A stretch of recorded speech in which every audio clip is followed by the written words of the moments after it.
అందరికీ నమస్కారం। ఈరోజు నెల్లూరు సబ్ జైలు దగ్గర వైసీపీ పార్టీ నాయకుడు సైకో జగన్ రెడ్డి మీడియా సమావేశం నిర్వహిస్తూ నారా చంద్రబాబు నాయుడు గారు ఆంధ్రప్రదేశ్లో కక్షపూరితమైన చర్యలకు పాల్పడతా ఉన్నారు, అమాయకుడైన పిన్నెల్లి రామకృష్ణారెడ్డిని జైలుకు పంపారని చెప్పి నిస్సిగ్గుగా సిగ్గు లేకుండా మాట్లాడుతూ ఉన్నాడు ఈ సైకో జగన్ రెడ్డి। నాయన పెద్ద ముత్తైదువు జగన్ రెడ్డి, నీకు కళ్ళు కనపడతా ఉన్నాయో లేదో మాకైతే అర్థం కావట్లేదు। ఎలక్షన్ జరుగుతున్న క్రమంలో బూతులోకి దూరి ఈవీఎం మిషన్ పగలగొట్టి దానికి అడ్డు వచ్చిన అక్కడున్న ఏజెంట్లని తలకాయలు పగలగొట్టి పారిపోయిన అట్లాంటి పనికి మాలిన నాయకుడిని హత్యాయత్నం కేసుల మీద కాక అతనికి సన్మానించి శాలువాలు కప్పి కిరీటాలు పెట్టాలా? ఆ నియోజకవర్గంలో బీసీలు, మైనారిటీలు, ఎస్సీ ఎస్టీలు ఈ దుర్మార్గుడి పరిపాలనలో ఎన్ని రకాల ఇబ్బందులు పడ్డారు? రోడ్ల మీద గొంతు కోసిన దిక్కులేని ఆ నియోజకవర్గం అక్కడ పరిపాలించిన ఈ దుర్మార్గుడిని జైలుకు పంపితే నువ్వు మీడియా ముందుకు వచ్చి కథలు చెబుతా ఉన్నావు ఆంధ్రప్రదేశ్ ప్రజలకి సిగ్గు శరం లేకుండా।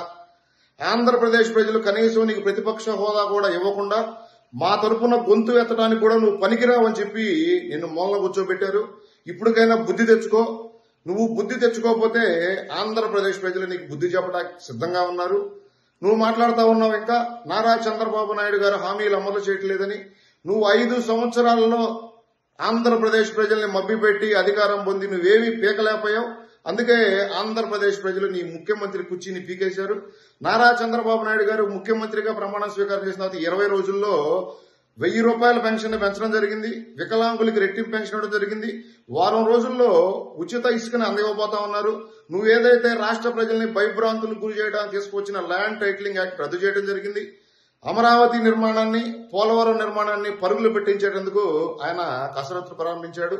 నువ్వు ఈ రాష్ట్రంలో ఉండవు, ఆ బెంగళూరు ప్యాలెస్ లోనో, ఆ తాడేపల్లి ప్యాలెస్ లోనో, లేకపోతే పులివెందల ప్యాలెస్ లోనో గదిలో తలుపేసుకుని కూర్చొని నువ్వు పబ్జీ ఆడుకుంటూ రాష్ట్రంలో ఏం జరుగుతుందో తెలియకుండా అవాకులు చవాకులు పేలితే ఖచ్చితంగా నీకు తగిన బుద్ధి చెబుతామని చెప్పి నిన్ను మేము హెచ్చరిస్తా ఉన్నాం। అందరికీ నమస్కారం। ఈరోజు నెల్లూరు సబ్ జైలు దగ్గర వైసీపీ పార్టీ నాయకుడు సైకో జగన్ రెడ్డి మీడియా సమావేశం నిర్వహిస్తూ నారా చంద్రబాబు నాయుడు గారు ఆంధ్రప్రదేశ్లో కక్షపూరితమైన చర్యలకు పాల్పడతా ఉన్నారు, అమాయకుడైన పిన్నెల్లి రామకృష్ణారెడ్డిని జైలుకు పంపారని చెప్పి నిస్సిగ్గుగా సిగ్గు లేకుండా మాట్లాడుతూ ఉన్నాడు ఈ సైకో జగన్ రెడ్డి। నాయన పెద్ద ముత్తైదువు జగన్ రెడ్డి, నీకు కళ్ళు కనపడతా ఉన్నాయో లేదో మాకైతే అర్థం కావట్లేదు।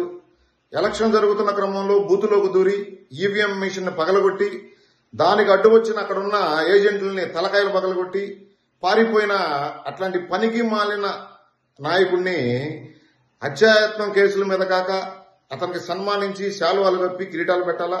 ఆ నియోజకవర్గంలో బీసీలు, మైనారిటీలు, ఎస్సీ ఎస్టీలు ఈ దుర్మార్గుడి పరిపాలనలో ఎన్ని రకాల ఇబ్బందులు పడ్డారు?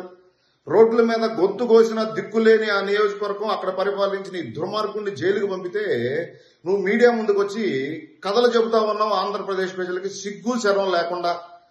ఆంధ్రప్రదేశ్ ప్రజలు కనీసం నీకు ప్రతిపక్ష హోదా కూడా ఇవ్వకుండా మా తరపున గొంతు ఎత్తడానికి కూడా నువ్వు పనికిరావని చెప్పి నిన్ను మూలన కూర్చోబెట్టారు। ఇప్పటికైనా బుద్ధి తెచ్చుకో। నువ్వు బుద్ధి తెచ్చుకోకపోతే ఆంధ్రప్రదేశ్ ప్రజలు నీకు బుద్ధి చెప్పడానికి సిద్ధంగా ఉన్నారు। నువ్వు మాట్లాడుతూ ఉన్నావు ఇంకా నారా చంద్రబాబు నాయుడు గారు హామీలు అమలు చేయట్లేదని। నువ్వు 5 సంవత్సరాలలో ఆంధ్రప్రదేశ్ ప్రజల్ని మభ్యపెట్టి అధికారం పొంది నువ్వేమీ పీకలేకపోయావు। అందుకే ఆంధ్రప్రదేశ్ ప్రజలు నీ ముఖ్యమంత్రి కుర్చీని పీకేశారు। నారా చంద్రబాబు నాయుడు గారు ముఖ్యమంత్రిగా ప్రమాణ స్వీకారం చేసిన 20 రోజుల్లో 1000 రూపాయల పెన్షన్ పెంచడం జరిగింది, వికలాంగులకి రెట్టింపు పెన్షన్ ఇవ్వడం జరిగింది, వారం రోజుల్లో ఉచిత ఇసుకని అందివ్వబోతా ఉన్నారు।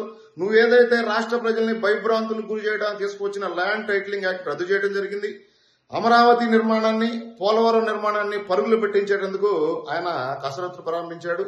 నువ్వు ఈ రాష్ట్రంలో ఉండవు, ఆ బెంగళూరు ప్యాలెస్ లోనో, ఆ తాడేపల్లి ప్యాలెస్ లోనో, లేకపోతే పులివెందల ప్యాలెస్ లోనో గదిలో తలుపేసుకుని కూర్చొని నువ్వు పబ్జీ ఆడుకుంటూ రాష్ట్రంలో ఏం జరుగుతుందో తెలియకుండా అవాకులు చవాకులు పేలితే ఖచ్చితంగా నీకు తగిన బుద్ధి చెబుతామని చెప్పి నిన్ను మేము హెచ్చరిస్తా ఉన్నాం।